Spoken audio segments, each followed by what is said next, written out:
Have you ever sat in the dark during a power outage, fumbling around for a flashlight that needs batteries you don't have, realizing your phone is at 12% and wondering how long this is actually going to last? Most people have been there, and most people, even after that experience, still don't prepare. Today, that changes.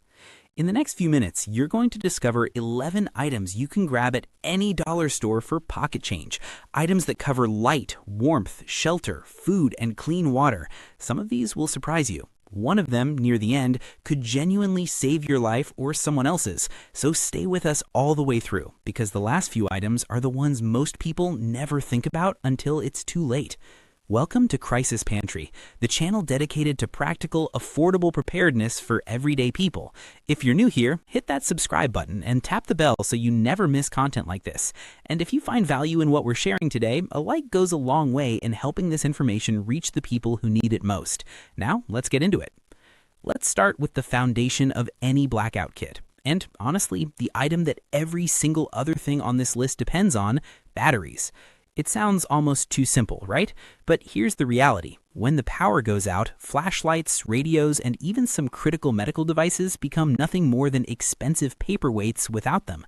Dollar stores carry AA, AAA, and sometimes D batteries in multi-packs. And while they may not be the premium brands you'd find at a big box store, in a crisis situation, they will absolutely get the job done. Here's something most people don't think about. During and after disasters like Hurricane Katrina, batteries became one of the most sought-after trade items. People were exchanging them for food, for water, for medicine. That small pack of AA's sitting on a dollar store shelf suddenly had more real-world value than cash. So buy them in bulk, rotate your stock, check expiration dates, and most importantly, standardize the devices in your home to use either AA or AAA. That one decision alone eliminates confusion and keeps your prep simple. Now, what good are batteries without something to power? Let's talk flashlights.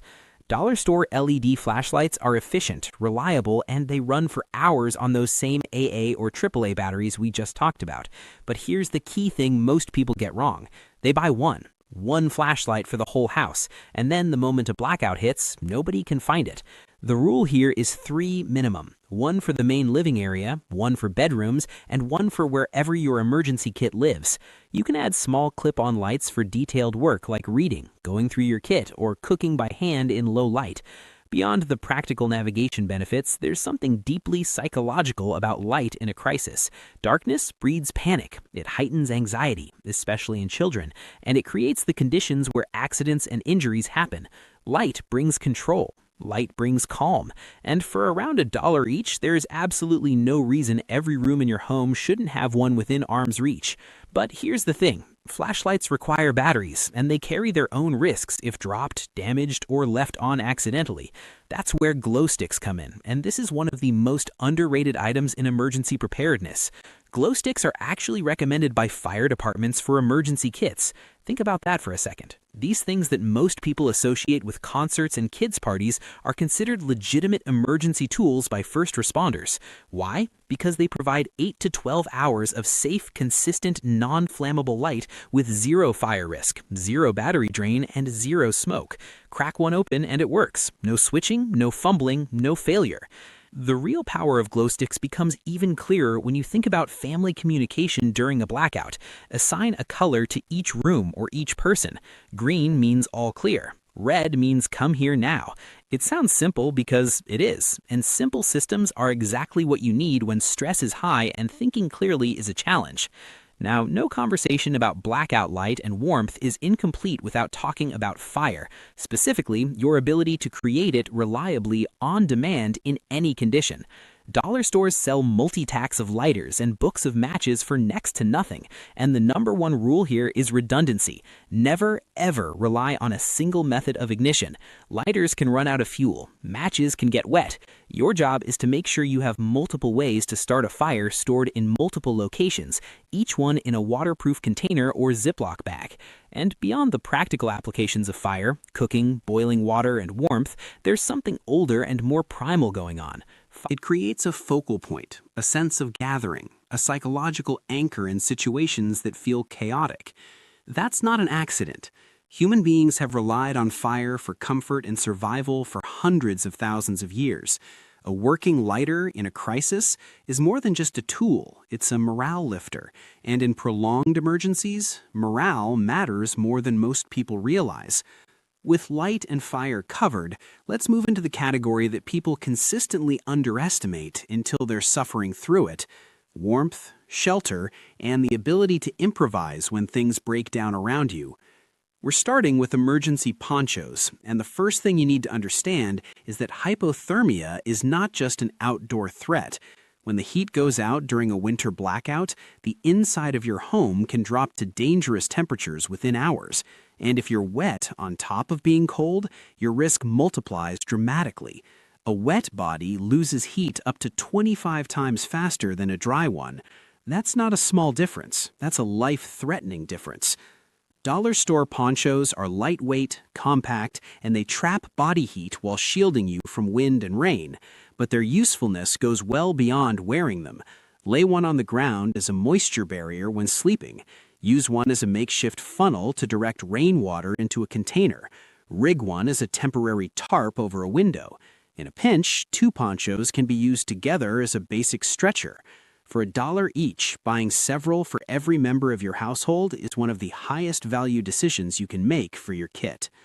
Alongside ponchos, plastic tarps address a vulnerability most homeowners don't consider until it's too late: the structural exposure of your home during a storm or extended emergency. A broken window, a leaking roof section, or a compromised door frame can turn a manageable blackout into a dangerous situation fast. A tarp can cover that window and stop cold air, rain, and wind from pouring in within minutes. You can tent off a single room using a tarp and rope, essentially creating a warm microclimate that requires far less energy to heat with body warmth alone than trying to warm an entire house. Tarps can also be positioned outside to collect rainwater, giving you a supplemental water source beyond what you've stored. Stock them in multiple sizes. A small tarp handles window coverage, a large one can shelter multiple people or cover outdoor equipment and supplies.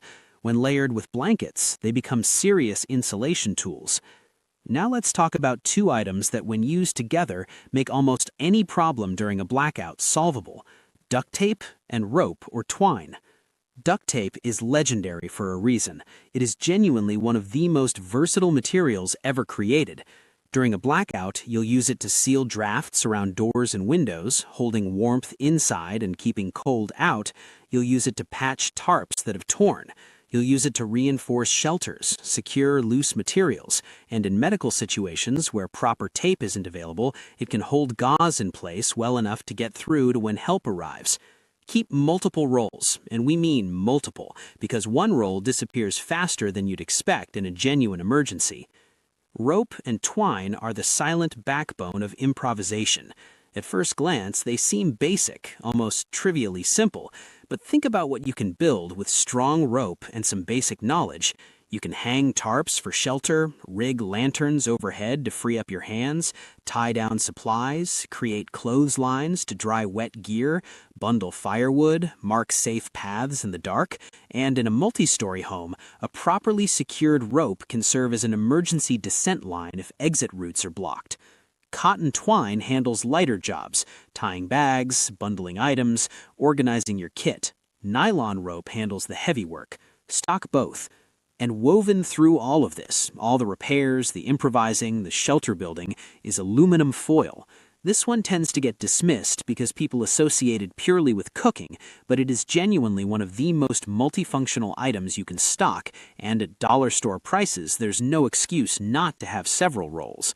Use foil to wrap food for cooking directly over a flame or on coals.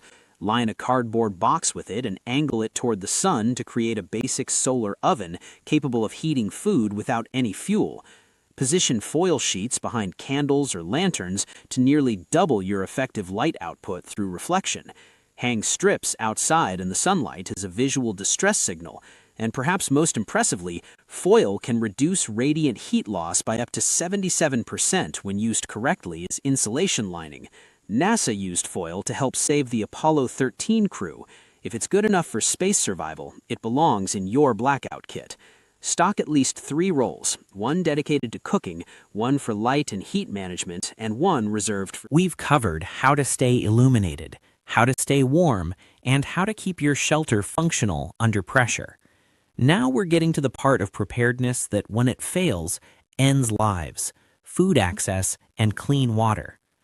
Let's start with what might be the most embarrassingly overlooked item in emergency preparedness history, the manual can opener. Canned goods are the perfect survival food. They're cheap, they're calorie-dense, they have shelf lives measured in years, they require no refrigeration. Virtually every emergency preparedness guide in existence tells you to stock them. And yet, when the power goes out and people reach for those cans, a shocking number of households have no reliable way to open them. The consequences of improvising are real and dangerous. Attempting to open a can with a knife or by scraping it against concrete, methods people actually try, leads to jagged metal edges and serious cuts. During a blackout, when medical resources may be limited or inaccessible, a bad hand laceration becomes a genuine infection risk. A dollar store can opener eliminates that risk entirely. It's simple, it's durable, it requires nothing but your hand, and it gives you immediate access to the calories and nutrition your body needs to function under stress. Buy 2. Keep one in your main kit, one in your kitchen drawer. A $1 investment in redundancy is cheap insurance against hunger and frustration in equal measure. Beyond food, the single most critical survival need your body has is clean water. And this is the item that could genuinely save a life: water purification tablets. Most people assume that if the power goes out, the tap water is still fine. That assumption can be deadly wrong. When grid failures cascade, water treatment facilities can lose the ability to maintain safe water pressure and proper chemical treatment. Tap water that looked perfectly clear and tasted fine yesterday can carry bacteria, viruses, and parasites today. And in disaster conditions, alternative water sources, collected rainwater, water from streams or ponds, carry even higher contamination risks. Water purification tablets solve this problem in 30 minutes. Drop them in, wait, drink safely. No fire required, no fuel, no equipment. They're lightweight, they take up almost no space, and they have long shelf lives. The body can survive weeks without food. It cannot survive more than 3 days without water, and in heat or high-stress situations, that window shrinks. This is the non-negotiable item. Keep at minimum 2 packs in your kit, enough to cover several days of drinking water for your household. Don't worry about the slight taste difference. Safety is what matters. And with that, let's bring it all together. For somewhere between $15 and $20, less than a single meal out, you can walk into any dollar store and walk out with a kit that covers light, fire, warmth, shelter, food access, and clean water. Batteries and flashlights to push back the darkness, glow sticks and lighters for safe, flexible illumination and fire on demand, emergency ponchos and tarps to keep your body and your home protected from the elements, aluminum foil, duct tape, and rope to solve problems you haven't encountered yet, a manual can opener to unlock the food supply you've already built, and water purification tablets to make sure that the most essential thing your body needs is always safe to consume. But here's what we want to leave you with beyond the list itself. Preparedness isn't about fear. It's not about assuming the worst or living in anxiety. It's about the quiet confidence that comes from knowing you've already thought it through. When the lights go out and your neighbors are scrambling, you'll be calm. You'll have what you need. You'll be the person other people turn to. And that's a powerful place to be. The time to build that kit is right now. Before the next storm, before the next outage, before the shelves empty out and the options disappear. Take a trip to your dollar store this week, spend $20, build your foundation. And if you want to go deeper, if you want to know how to build a genuine 90-day food supply for $50, including exact shopping lists, 37 overlooked preparedness items, and emergency meals that require 0 cooking fuel, that information is available and linked for you. Because the kit we built today is your starting point. Your food security is the next step. Thanks for spending this time with Crisis Pantry.